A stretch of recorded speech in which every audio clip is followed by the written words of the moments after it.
rise. Seriously, rise. Go on. I'm standing up. I'm totally I'm standing up too. I'm sitting down actually, but still. You can sit down now. Anyway, welcome to the case of the viewing audience versus Brave. Brave, you know, that Pixar movie that came out way back when. But speaking for the prosecution counsel, we have Lady in the Hat. Hello! And speaking for the defense counsel, we have the Muddled Medic. Wait, I'm the defense? Yes. Oh, okay. Well, That's fine. That's totally fine. I was prepared for this. Oh, fantastic. I'm working with amateurs here, people. Anyway, moving swiftly on to our first part of evidence. Counsel for the prosecution, could you please begin with the plot? So you need to move on to the next slide. I've done it! I thought I was only here to do the slides, and now you're saying I'm counsel for the defense, and it's confusing. Oh, stop whining. Lady in the Hat, could you please proceed with your statements regarding the plot? Well, ladies and gentlemen, what can I say about Brave? It most certainly has a plot. And that plot is basically, the basic idea is good. Okay, I'll give you that. But it gets bogged down with gags. So I feel that the pacing of this film is kind of laborious.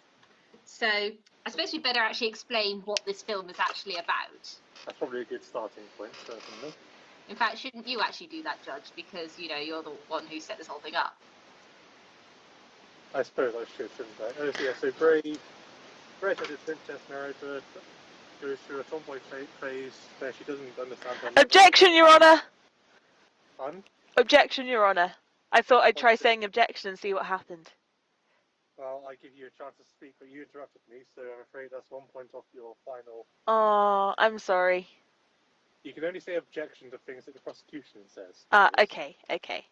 This whole thing's a kangaroo court, because it feels like it's just being done by kangaroos. Shush. Where was I? So yeah, Merida, Scottish princess, red-haired. Her mother decides she's going to marry. She goes, "Oh no, I don't want to marry." And I fail my Scottish accent anyway. Was that a Scottish accent? Shush. And so she gets her mother turned into a bear by accident because she finds this witch, a weird, creepy witch. She's possibly the little girl from Monsters Inc., but that's beside the point. What evidence is there for that? I don't know. I can't remember. It's one of those weird Pixar theory things. And then they go through a phase. Mother turned into bear. Merida has to reconnect with her. There's another demon bear thing. Anyway, get back to your thing, lady, please. I've said enough. Alright, so the plot of Brave is a basic fairy tale, and it was Pixar's first foray into the genre.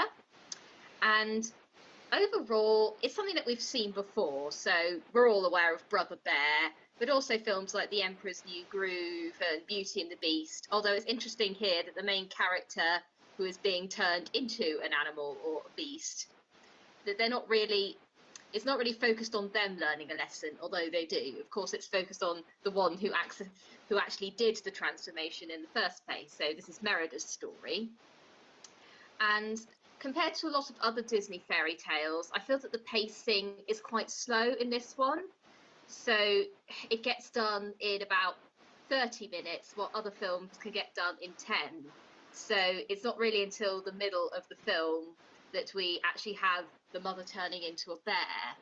And the problem is that a lot of it over relies on sight gags and things like that. And so, for example, when they're trying to get the mother out the castle and then they're trying to get her back in, and it's a sort of thing where it over relies on, you know, just all these comedic situations. And yes, it's a comedy film, I get that, but this over reliance on it means that it bogs down the plot and it takes quite a while to get from A to B. There's also a lot of elements in here that I wish were more deeply explored. So you have the will-o'-the-wisps, which appear throughout the film to guide the main characters towards the next plot point. And like, this is based on Celtic mythology. I'd love to know more about what these creatures are. I'd love to know more about the witch as well. So, for example, when Merida goes to her cottage later on to try and turn her mother back, the witch doesn't actually appear; she just appears in the cauldron. And the gag is that you have these potions that you pour into the cauldron, a bit like a dial on a phone. So for this message, pour in this vial, and for this message, pour in this this potion. And it's a cute gag and it's funny, but it kind of sticks out in the sort of the raw mythology of this film. I'd also like to see how the mythology of bears is weaved into this a little bit more, because in Brother Bear, it makes sense that Kenai would be turned into a bear, because a lot of Native American mythology does feature bears prominently, and they're often seen as being like relatives to human beings because they can rear on their hind legs. So I'd like to see what role the bear plays in Celtic mythology, and we don't really get that here. I feel that Merida's mother could have been turned into any animal, really, and it would have had as much impact. But overall, as a story goes, it's not too bad. It's not the most original one that Pixar has come up with, but at the same time, I think if some of the jokes were cut out and it was more streamlined, we'd have a stronger film. Okay, moving swiftly on to the counsel for the defence, Muddled Medic, if you would. Okay, so I It was the next slide. I have moved on to the next slide. Just give you a second to catch up, Judge, as you're running a bit behind us today, in more ways than one. So, what can I say about the plot of Brave? I agree, it's probably not its strongest point. It is relatively slow in the way that it takes you through things. There's a lot of time spent, at family dinners, getting to know the characters, and I really, really, I don't mind that. And the reason I don't mind that is because Brave is a nice place to be. It's a beautiful, beautifully animated world. It's By the animation later, please. I'm not talking about the animation now, if you don't mind, Judge. I'm just saying it's a lovely place to be. It's a film that you can really surround yourself in. It's a joy for the senses. And so when you have a long time, sat having a discussion about what princesses should do and what the role of the princess should be, I'm sure that my noble friend, the Lady in the Hat, would insist that that is slowing the plot down and unnecessary filler, but I don't see it like that. I think this is a film where the plot is trying to tell you, it's taking you through a story, but the story is a vehicle for carrying an important message, and that is the message that a princess doesn't have to be one thing. A princess can do whatever she wants. And But haven't we heard that before? I mean, have the whole we? rebellious princess thing is a bit of a cliche in modern media. I mean, even as far back as Aladdin, you have Princess Jasmine saying that she doesn't want to get married to somebody that her father has chosen, and she wants to go outside and explore the world and not just be trapped by convention. So Yeah. it's Yes. Let's say objection before you do this, Lady in the Hat, but proceed. okay. Objection. This is something that's been done before. See, Princess Jasmine. It is There we go. it is something that has been hinted at before, but in Brave you see the character of Merida, and I understand this is really drifting away from the plot now, but Merida isn't just a princess who wants to do some stuff outside being a princess. She's a princess who full on rejects the idea that she has to get married. She doesn't have a love interest. She is, I think, the first kind of Pixar, she's the first princess to not have a love interest, which is just awesome. And she just goes out there and does what she wants to do. And the whole plot of the story is creating a vehicle by which she can convince her mother, and by extension, I would argue the audience, that you don't have to conform to what society expects of you. You don't have to be the pretty princess, wear the pretty dress, go and let someone go out and find your life partner straight away. I think that's the message that Brave is trying to get across here. So as far as the plot goes, I think it provides a really good vehicle for this. It gives lots of time for the characters in Brave, primarily the mother, and also the audience to realize that this is the point of this story. And I think it's really, really powerful when you see the voice of tradition here, the mother spending time with her daughter out in the wild, seeing how powerful and independent her daughter is in that wild environment. Um, and I think that is what finally brings her around to the point where she is prepared to take up arms herself. I mean, she's a bear, wield her claws and teeth and whatever, when she's previously said that weaponry isn't something that a princess should be dealing with. She, by the end of the film, she gets to the point where she will fight for her daughter, and I think that's a really the journey to get there is yes, it's slow paced. There's not a lot of ridiculously kind of dramatic stuff that happens throughout a lot of it, but I think it gives you the time to see this relationship building and to give the mother time to change and to give Merida time to change. You mentioned the witch as well. So the witch, yes, is basically there to be a, to change the direction of the plot. One thing which they mention a lot throughout Brave is fate, and the idea that, first of all, it's seen as Merida's fate as a princess is to get married and secure the future of the kingdom. And Merida chooses to write her own fate, and that's when she starts to encounter the witch, is when she's, running off to build her own future. I see the witch, and I see the Will-o'-the-Wisps as well, as vehicles of fate. They are providing Merida an alternative path which she is allowed to take. And interestingly, I feel like there's two stories really told in Brave. There's the story of the now, there's the story of Merida and her mother, and there's the story of Mor'du and his brothers.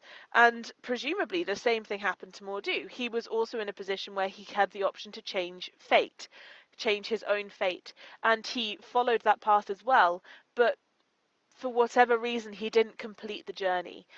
So I really love the fact that the plot of Brave not only is telling one story, but it's echoing back to a past story. And I feel like that's something I only really noticed when I watched it for the second time round. But there's so many layers to the plot, and I don't know. I really, really love the story that's being told. I love the way that it references, sure, maybe, the idea of a bear isn't really specific to kind of Celtic or Scottish folklore, but it is still a poignant image. It's the bear is the most powerful creature in the British Isles, or it was before we drove it to extinction. Oops. It's a powerful, powerful creature, and I think taking I think it's well used in this situation because not only does it link back to the whole, the guy who walked this path before came looking for the strength of 10 men so that he could fulfill his own goals. But I think it's the kind of creature that you do not associate with a loving maternal princessy figure. I think that's why it works, is because it doesn't if it was a wolf or a deer or anything else, sure, there might be more of a direct connection to folklore, but the bear is a creature of power and a raw force of nature, and so taking someone who's very kind of prim and proper and traditional princess and putting them into that creature is a really delightful contrast, and that's why it works for me. And that Thank you. rounds up my That's case all. for the defense of the plot. Okay, both well said, so you kind of drifted into character a bit. And moving swiftly on to characters, counsel for the prosecution, lady, could you start talking about the characters, please? Well, as I've mentioned before, the rebellious princess archetype is pretty cliche. However, as Muddles has said, I do think it is handled a little bit more originally here. I mean, after all, tropes themselves aren't bad, it's what you do with them. And I like the fact that Merida doesn't have a love interest, and also that she comes to see things from her mother's point of view while still forging her own path. Right? Yes, I'm getting to that. However, there are still a few problems in here. As mentioned, I would have liked to have seen more of the witch, or I feel that it kind of, I don't know, I would have rather have seen the witch as being either something more malevolent like Ursula from The Little Mermaid, or see her as something a bit more neutral like the Will-o'-the-Wisps, but that's just my opinion. I think the real problem I do have is that the male leads are kind of useless, and they skirt perilously close into stereotypical gender essentialism. So, for example, you have all four of the clans, and they're all shown as being a bit boorish and ready to fight over the pettiest things, were it not for the queen coming in and basically telling everyone to shut up and behave themselves. And I get that in many ways this is what all these characters have been brought up in, and it's the role that they've been taught. But it kind of reinforces that idea that it's a woman's job to be the natural peacemaker, and it's her job to tame men, and also that ultimately as a woman, since you're the more civilized sex, it means that it's your job to actually be responsible for men's behavior. And I think that can be a bit toxic if taken too far, because it's not really fair on women who don't conform to that stereotype, but also it's kind of misandrist as well. I'm not saying Brave itself is misandrist, but this trope can be misandrist, where you have this idea that men can't control themselves unless they have a good woman to tame them. Also, I feel that some of the humour involving the servants is a little tasteless. So, for example, we have Maudie, and she just gets terrorised all the time and is constantly mistreated. And I mean, don't get me wrong, it's funny, but it can sometimes skirt a little bit too close to being kind of mean as well. Particularly when there's a scene where she hides the key to Merida's room in her boobs, and you have one of the bear cubs coming down and diving into her boobs, and it's the sort of thing I'm not sure if would be seen as tasteful today. But yeah, that's the main issue I have with the characters. Not so much with the main leads, but some of the secondary characters in this. Speaking of the bear cub, what's your opinion on the brothers? I think they work well as comic relief, and they do help Merida out of the castle, but I don't really know why there's 3 of them. I think it could just work with just one, but I suppose the best things come in 3, so I don't really have a problem with them. Anything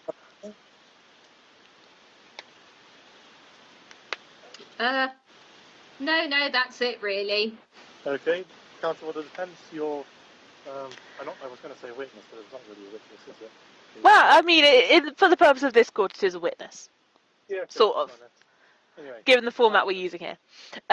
So I'd like to start off by talking about the witch again, because I know that the learned counsel for the prosecution has just said that the witch is a bit of a muchness, really. She doesn't really come across as evil, and she also doesn't really come across as a true neutral force of fate, I believe is what she said. I would disagree with that. I think she very clearly comes across as neutral. What she does is she provides an opportunity for people to make their own path. I see her very much as an extension of the will-o'-the-wisps. They guide people to her at a pivotal moment, and then she gives people the option of following a new path. She is the agent of fate, and I think she is mischievous, perhaps, in that she doesn't always give people exactly what she asks for, and she also doesn't tell people the full story straight away. So I think this really ties in with her nature as a being of,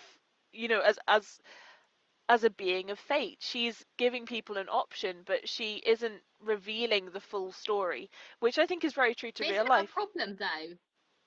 Isn't that a problem, though? It's like giving people the option, and it's like, realistic. I don't know, the stakes are pretty high. It's like she doesn't tell you. She doesn't tell you that you're going to turn into a bear, and that after a day it's going to become permanent. Well, I think that's a pretty big thing.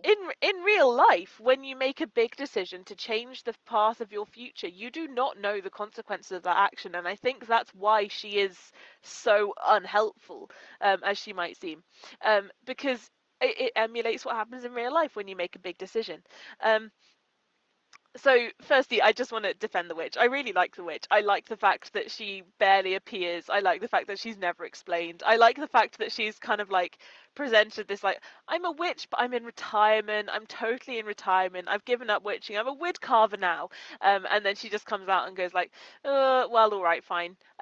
If you smile at me the right way and wave some gold in my face, then which is a real test of ingenuity, by the way, because how does a princess happen to know that the gold medallion she's wearing is worth that much money? It's just she was clever to think of it. I see that almost as another little test of Merida. Every jewelry she wears is going to be worth a lot. Well, not necessarily. I mean, a standard gold medallion of that size isn't really worth enough to buy out an entire woodcarver's shop, unless there is some sort of history or something associated with it. But anyway, so moving on to the other characters, the brothers, I kind of really like them. I feel like they are, they're there for comic relief. They're there to be cute. I like the fact that there's three of them because it gives them an opportunity to play off each other and to set these clever traps and things. I agree. The treatment of Maudie throughout is a little bit unfair. But at the same time, you feel that these people aren't cruel. They're not deliberately upsetting this woman. She is trying to do her job, and there's some kids running around and causing chaos. And then, in a moment where she has been tasked by a king to hide the key, she does her best, but Merida is the one who sets her brothers on her, knowing that if she doesn't, then her mum's gonna die. Like, I feel like it's justified. Yes, it's played for laughs a little bit, which is a touch insensitive, but I think it's justified from Merida's point of view to take that action because her mum is gonna die.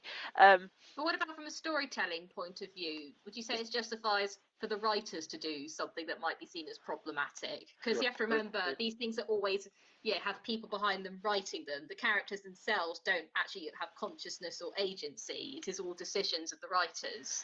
Yes, no, you're right. I think that. I mean, I winced a teeny bit when she put it down inside her bra or corset or whatever she was wearing. In her little animated history costume. I winced a little bit. There are other ways they could have done it, which wouldn't have been so weird. I don't really understand why they went down that particular path, but I think that's one moment which is a bit weird in a film where she is also given other character moments. I mean, the whole idea of having servants is like, in that kind of system where they're probably not much better than peasants or slaves is dodgy in itself. So I feel like in a film like this, which is aimed at kids, you kind of have to not think about the fact that she's probably not treated very well too much, even though I accept that it is actually a problem. Like, but yeah, you kind of have to. This is a Are you conceding that I'm right? never. I'm absolutely not conceding that you're right. That would be against the Yes, purpose you of. are. No, shush! I'm going to talk about the other lords now. So yeah, the other lords. I really see where you're coming from, where you say that the queen is always the peacekeeper in this group. I think it's interesting that actually Merida is the one that precipitates most of the trouble. So I feel like yes, they're kind of there to provide an imminent threat of if Merida doesn't do this thing, then there will be war. And I feel like that is why they are played so much as the uncontrolled rabble who will just start fighting a lot unless Merida or her mother comes in to try and calm them down. There is also a problem with that. But I do see the point that they're there to provide a time pressure, um, and a pressure on Merida to make a decision and decide what she wants to do and which path she wants to follow. They claim getting the mother back from a bear wasn't enough time pressure, apparently. Well, it's enough time pressure for her to mend the rift with her mother, but it's not enough time pressure to make her make a decision about whether she's going to marry one of the princes or not. There's two big conflicts here, and one is the conflict with her and her mother, and the other is with her and her duty. And to a sense, they're connected, but you know, I think that kind of justifies the fact that they're descending into fighting.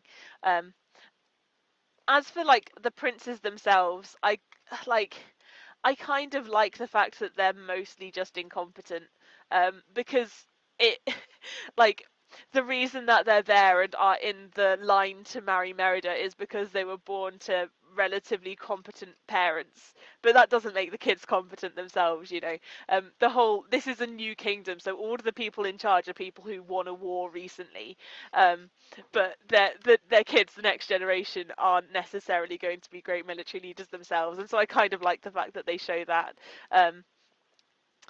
Who else is there to talk about? The character of Merida, I don't think you touched on that much, which I presume means that you actually like her character. Yes, I do. Something that I definitely thought about the second time round is that hearing this story very much from her point of view. She's doing the narration at the start and the end.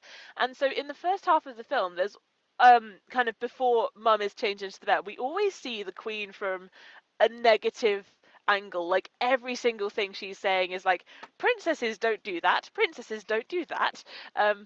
But I think I started to really love that the second time round, because this is Merida telling the story. She is saying, this is the provocation that made me decide to act. So I love the fact that we're getting a slightly better look into her mind, and thinking that actually Merida at the end of this story probably feels kind of guilty about the way that she treated her mother, and therefore she's changed the story a little to justify that. Then the character of the mother, who, remember, was nervous herself when it came to her hand fasting, and her betrothal, and now she's got to put her daughter through the same thing. And yes, it's worked out well for her. She seems to have a loving relationship with the king, but nevertheless, she is aware that political marriage is what happened to her, and is probably going to happen to her daughter as well. And I think she feels sympathy for Merida, that she's got to go through this, and that there's a chance it won't work out as well as it did for her, as it did for the Queen, and the King. And I think you really see the conflict in her at moments. There's a moment when Merida comes back with the cake and is kind of deciding whether is it a poison, is it a magic cake or a magic pie? I wasn't sure. The Queen said it was gamey, but it's a cake. Okay, it's a cake. She said it tasted gamey, which is like a bit suspicious. But before she gives the Queen the cake, the Queen is kind of being really sympathetic and really nice. And you can see Merida thinking, maybe I'm not going to do it. And then the Queen just says, "Oh, we'll decide who you're going to marry later." The Queen is very practical. She acknowledges the thing has to happen to protect the kingdom and the kingdom's future, but she still feels sympathy for Merida. And I think the couple of them together are great. Like, the entire story is based on their characters and their love for each other, but also their frustration with each other. So I really think character is possibly the strongest point in Brave when you look at the main characters. What neither of you have really touched on to any great extent is the villain, Mordru. Ooh, Mordu. Oh. Well, he's not really a character. He's more of a force, and I think for this film it works. I did wonder whether this film would be stronger with an actual villain who has his own lines and his own story arc, and I actually like the fact that Mordu doesn't have his own lines. He has his own story arc, but he's not a present villain in the same way that villains such as Scar or Gaston are. And I think that works very well in this film. I think much like the Will-o'-the-Wisps, he's like this neutral force of fate, almost. I wouldn't call him neutral. Well, no, the thing is... He's a bear. Yeah. Also, do you know what a prosecution is, lady? You're supposed to be very negative. But this has become an interesting conversation. This is an interesting conversation now. So if we're talking about... I saw this film with my mum, okay? It has a special place in my heart. And you're asking me to kick it to the ground. It's like asking me to stamp on a puppy, okay? But I do it because you wanted me to. Or stamp on a baby bear. Yeah, baby bear cub. So I love Mordu too. I love Mordu because I see, as I said before, I see Mordu as following the same path as Merida, but failing in his task to undo the magic after he'd learnt his lesson. So I think I really love the idea that, so this happened like a really long time ago, right? Mordu is a really old bear. Really old demon bear. It's a story, old bear. Sorry, remember that? So yeah, watched it as a kid, old bear.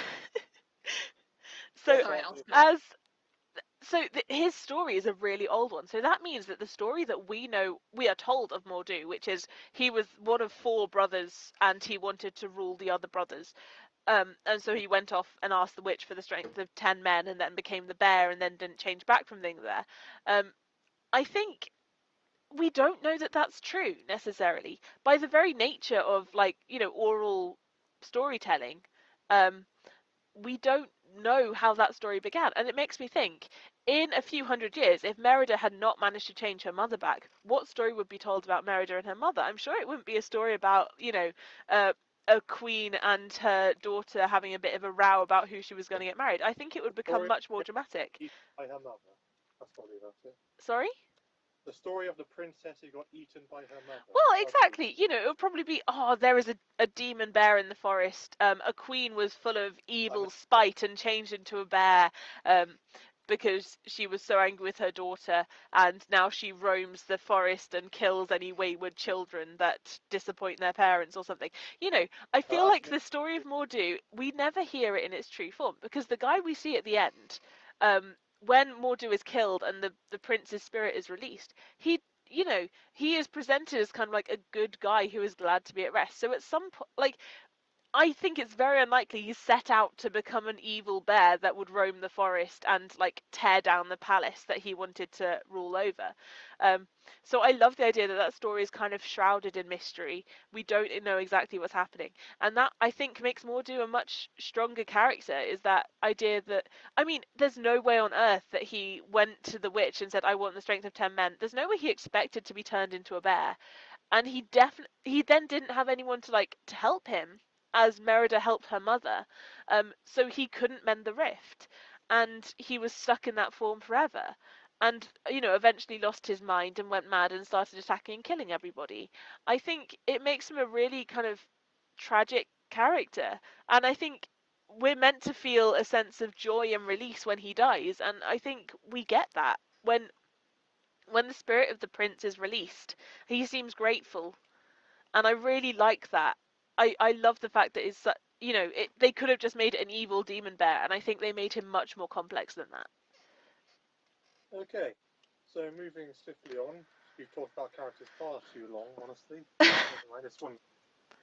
Moving on to style. Lady in the Hat, please hope your statements about the style of the movie. And Actually, please try to be critical this time. oh, okay, fine. Let's see. What can I nitpick about this film? I don't know. There's too many mountains and trees. This film set in the Scottish Highland. Too many mountains and trees. Yes. Also, why is it in this medieval Scotland? Why couldn't it be like in present day London? You know, it's so wrong, because I just think this whole style is completely terrible. It's a bad film, and we should all watch something better, like Cars 2.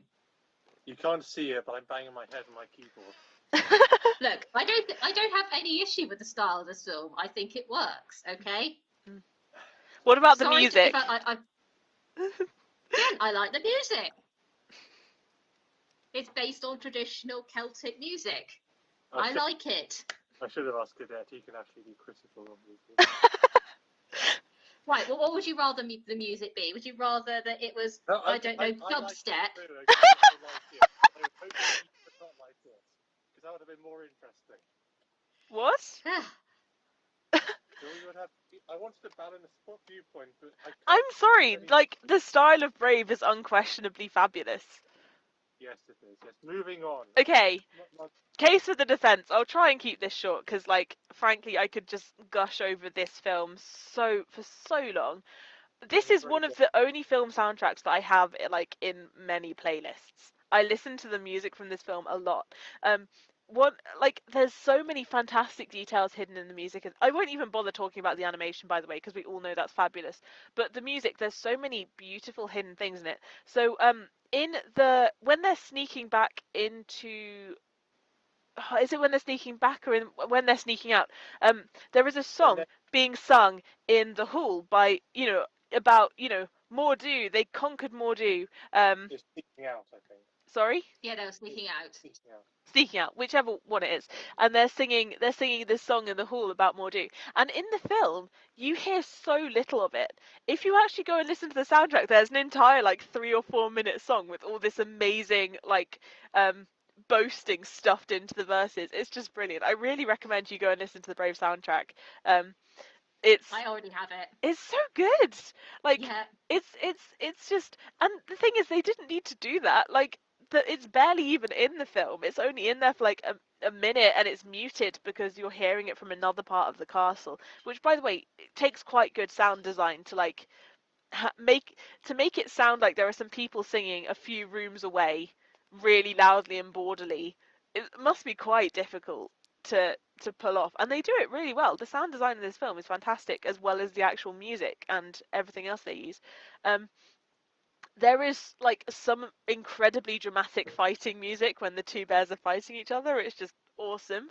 And then it breaks down into this beautiful, beautiful, like very Celtic folk song. Oh, it's so. I can't even. It's fantastic. I haven't even said anything about the animation. The animation is fantastic. The Brave world is so beautiful. The Will-o'-the-Wisps are adorable. Um, oh, I just love it. It's gorgeous. Like, even if you don't like the plot or the characters or anything else, it's just such a great film just to watch and to see. This is like the first film that really captured the beauty that you see in a lot of Disney Pixar films now. Like, and Yeah, it's it was the first big 3D CGI one, wasn't it? yeah, it was. And it really lays the path for Tangled, for Frozen, and for Moana, and all of those films which have the most beautiful animated backgrounds and the most beautiful animation. Tangled Full came stop. out 2 years before Brave. Oh, In did it? 2010. Okay, Yeah. sure. But Brave, I would say Brave is more beautiful than Tangled. It's such a it's an environment that you don't see that often in animated films. This really dense forest, these mountains, because it's quite hard to animate, I imagine, because Yeah, really dense. there's so many objects that you Really have well. to move around. That's happened so rarely. You see dense forests in animated films. Yeah. I'm Yeah, not remember Bambi? That was set in the desert. Yeah. no, like that's 2D animation. That's different. It's really easy to do dense animation in 2D animation with a hand-drawn background that's fixed with characters moving in front of it. That's pretty easy. But to do a 3D animated film with that many individual objects all moving independently is quite it's a feat of animation. Like, because every single one of those things is blowing in the wind and is moving completely independently of the others around it, but in sync with the others around it. If you just watch it, watch it and focus on the trees and the backgrounds, and you'll see that every single one of them is moving just a touch in Oh, it's exactly very the right way. impressive. I'll agree with you with that. Yeah. Then moving on to the next thing. Whatever Anything that was. else? Anything else? Yeah. Counsel for the prosecution. Do you have anything else to say? No, just to summarise my final points, and that I think Brave Oh, I is think a that's in flawed closing. classic. That's in closing. No, we're not there yet. No. All right, we'll start again. Anything else? No, I don't really have much else to say. I think I agree with you in that it is a technical achievement, because they even had to invent their own program just to do Merida's hair, and the result Yeah. looks really impressive. So Awesome. I would say it is a very impressive looking film, regardless of what you think of the story or the characters. I'll give it that. It's a technical achievement. Mm-hmm. Anything else to say, Muddles? I want to point out the fact that this is the Disney film that breaks the mold for Disney films. So you have a princess character, but she doesn't have a male love interest at all, which I think has only happened again in Moana. I think. Yeah, Moana. So Moana and Brave, two of my favorite films, two of the films where Disney princesses don't have love interests. So you don't have a love interest. You don't have a cutesy animal sidekick. I'm sure you can make an argument that her horse is a cutesy animal sidekick, but he just isn't. Like, he doesn't meet any of the criteria for cutesy animal sidekick for me. You don't like. What are cutesy animal sidekicks then? Well, I would say that they have to be basically human intelligence things. They have to be human intelligence. They have to be like, Olaf, I would say, counts as a cutesy animal sidekick. He's a snowman. There's a literal ranger in the same film. Fine, yeah, sure. He is also a cutesy animal sidekick. There's so many cutesy animal sidekicks, but there isn't one in Brave. It's kind of, even the style of animation is different. I think a lot of people probably didn't like the way that the humans were animated in this film. Maybe that's why it wasn't quite as popular. But it's it's slightly more realistic in the way that they shape humans. And they go for a very different head shape, a very kind of rounded head shape for Merida, which I think is really, really nice. And they also have her literally like muscle busting out of a dress, which I love because she is not like a wimp of a Disney princess. Like seriously, there are no big fancy dresses. There's no like there's no singing. I mean, there's singing in the background, but it's not a musical. It breaks so many of the boundaries of what makes a Disney princess film, and There she is is singing the Morpheus song, remember? not. I mean, not really. It's not like a musical song. It's like a pub song. You know? Go I wouldn't say that's enough to class the whole thing as a musical. Um, No. but yeah, I love the fact that it took those risks, and I'm really disappointed that it didn't work out financially. That they, it didn't do as well as was hoped, and that probably means we won't see many other films which are this awesome. Anyway, moving on to closing statements before Muddles breaks down into hysterics. Again. Should I just point out the sexist roots of the word hysterics? Please don't. Okay. We already know. Lady in the House. Your statement. Can I make my closing statement now? Is that okay? Do I need your permission, Daddy? I just told you to do it, for goodness sake. Why do I bother with you people? Because you Okay. can't do a court on your own. All right, Your Royal Highness. I think, to summarise, I say that Brave is a flawed classic. I think it's a technical achievement, but it has some problems with its story and its pacing. And I wouldn't say it's in like the cream of the crop when it comes to Pixar films. That being said, it's still a solid fairy tale. And overall, if you're not looking for something incredibly epic and groundbreaking, you'll have a good time with it. Muddles, your closing statement? This film is fantastic. It should have done a lot better than it did. It is the forgotten Disney film. Why is it forgotten? It's so good. It's hardly the only forgotten Disney film. I know, but it's like the best forgotten Disney film. We should do the Black Cauldron. It didn't. I have actually. It didn't do as well as it should have done. People didn't like the changes that were made. I think it was a bit too. If anything, I would say the timing of it was wrong. It was, I think, the second 3D film, 3D animated film that Disney did, and I think people weren't quite used to the style yet. Tangled What wasn't. do you mean 3D? Because it is a Pixar film, which is 3D animation. Do you mean like 3D Oh, as in like 3D 3D princess film, I suppose. I mean, 3D Disney princess film. So yeah, it's the second after. Second after Tangled, yeah. I think the world wasn't ready for a film that made this many changes to the Disney princess idea as well as the animation style. And I think that might be one of the reasons it didn't do as well as it should have done, because it really deserves better.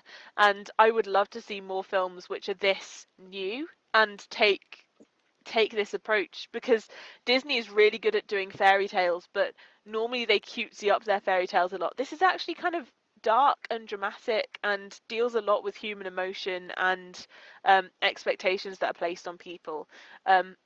This is a Disney film that I would like. If I had kids, I would want to show them this Disney film. I would want them to understand the message that they don't have to follow anyone's expectations. They can make their own path.